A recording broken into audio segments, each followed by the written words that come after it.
Taurus, hi! Welcome to Mr. Queen PH. At ito ang inyong reading for November 2025. Ayan, so if you're interested in private readings, meron tayong link sa description at sa pinned comment. Paka-check nyo na lang information kung paano mag-book for a private reading. And please subscribe to our channel to show your support. Like, share this video. At comment na rin kayo kung kayo'y naka-resonate. Paalala lang, reading na to ay general reading. So maaari kayong makarelate, maaring hindi. And also guys, yung private readings po natin ay hanggang October 31 na lang.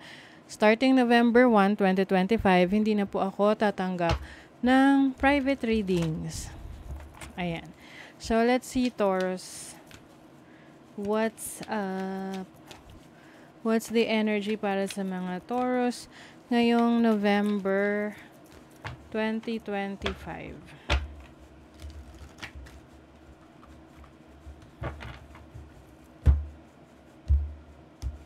November 2025 for Taurus, what's the energy?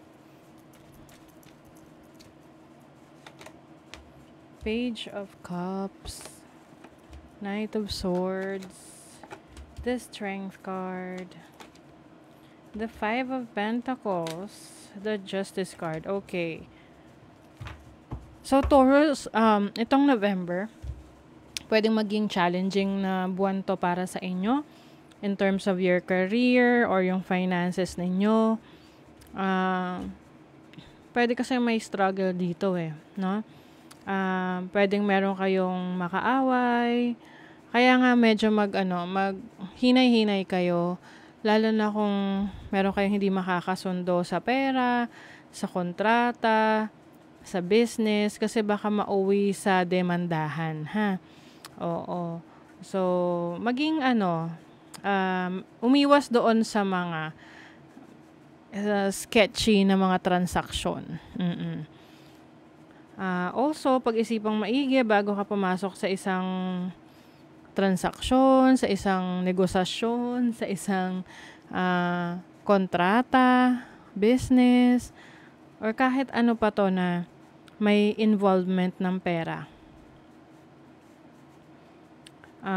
Some of you, meron kayong mga ipupursu na mga pending ninyong pangarap or parang isinantabi ninyo.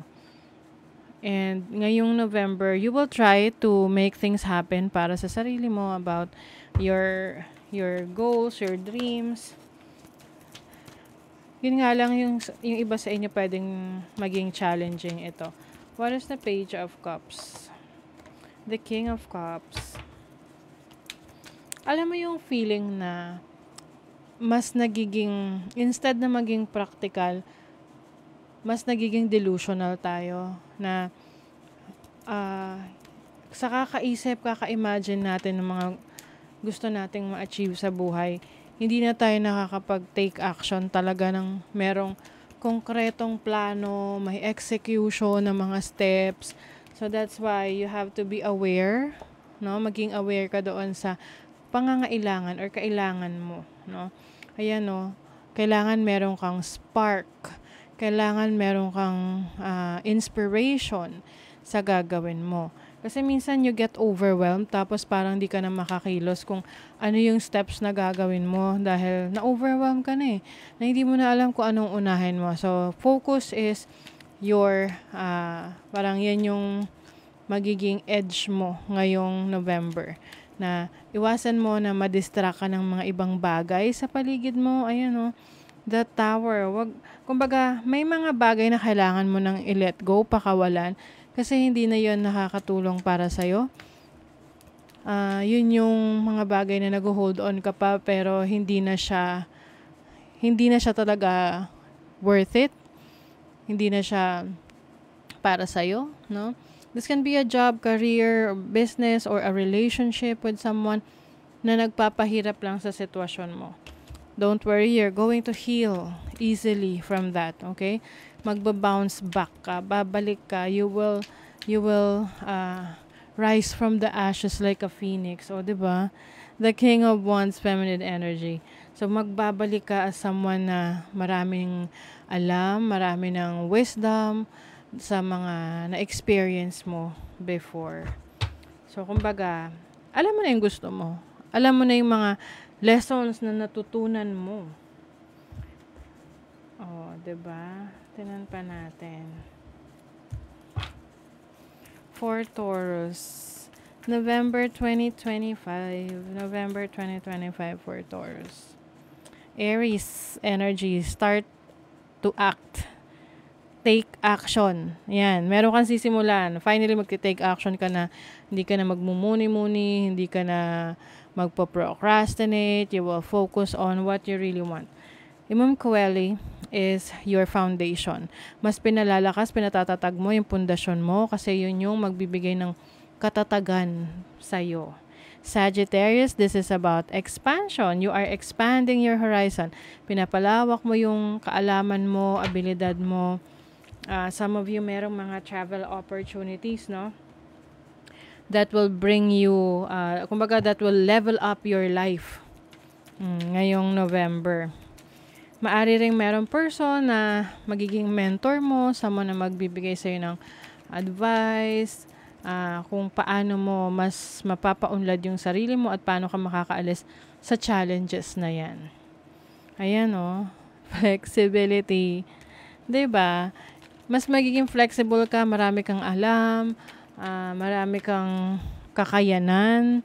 Hindi ka lang magfo-focus sa isang bagay na nagwo-work para sa'yo. You will try to try other things that you think will work for you.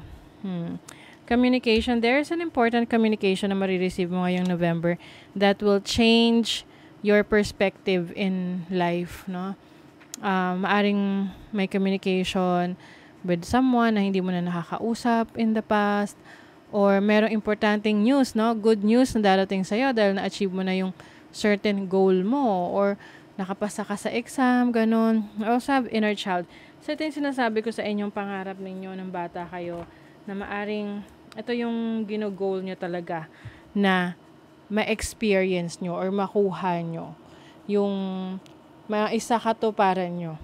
Yung pangarap na yan. Na hindi nyo pinagtuunan ng pansin dahil maaring nung panahon na yon hindi siya practical gawin. Okay, tinan natin energy ng kaperahan. Money, career, finances. For Taurus. Oh, you have the star. This is healing. So, whatever it is na pinagdaanan mo sa finances mo, career, sa business, you are healing from that. Meron ka mga taong makakausap na, yung kumbaga, these are the right people, no? Natutulong sa'yo, who will give you the wisdom that you need. Yes, and also to absorb meron ka major decision sa career, sa business, finances mo ngayong November na magbabago sa trajectory ng iyong career, ng trabaho mo. And I think this is a decision na para talaga sa sarili mo. Na you are embracing who you really are, who you really want to be, ganon. Love life, yung iba, if you're single, there's a new person coming in. This can be water sign, Cancer, Scorpio, Pisces. I feel like this is going to be a successful relationship kung bago pa lang, no, sa ngayon, no. Merong magandang patutunguhan.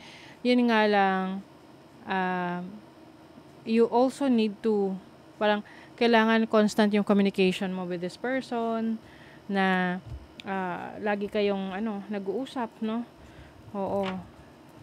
Kasi pwedeng, may mga magiging challenges, personal challenges sa relationship ninyo.